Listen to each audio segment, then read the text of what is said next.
Bonjour à tous et bienvenue dans la revue de presse Afrique du jour.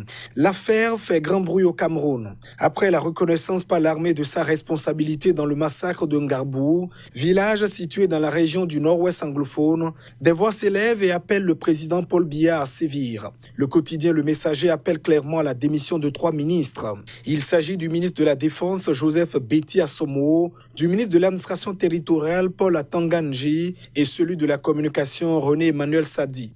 Le quotidien les accuse parce qu'ils avaient au départ nié la responsabilité de l'armée avant cette tuerie, avant d'être rattrapés par les résultats de l'enquête du 21 avril dernier. Mais quels sont à présent les rapports entre la Grande Muette et le chef de l'État après ces aveux? Aucune mésentente à en croire le soir. Entre Biya et son armée, la confiance reste intacte, écrit le journal. Cependant, loin de cette guéguerre, le jour rend hommage à ceux qui ont fait triompher la vérité. Ils se sont battus pour la vérité, titre le journal. Parmi ces personnalités figure Monseigneur Georges Nkouo, évêque de Kumbo dans la région nord-ouest anglophone du Cameroun. Au Togo, l'opposant Agbeyome Kodjo est toujours gardé à vue.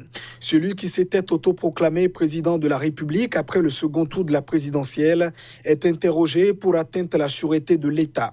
Pour le quotidien Liberté, il s'agit de la vendetta politique de Fort Yassingbe. Pour le journal, le chef de l'État togolais est aux manettes du dossier Agbeyome. Depuis le début de la pandémie du coronavirus, c'est ce jeudi que les chefs d'État membres de la CEDEAO se sont réunis. La session extraordinaire s'est déroulée via visioconférence. Pour l'essor au Mali, les chefs d'État font front commun contre le coronavirus. Fraternité Matin en Côte d'Ivoire parle des recommandations fortes des chefs d'État de la CEDEAO.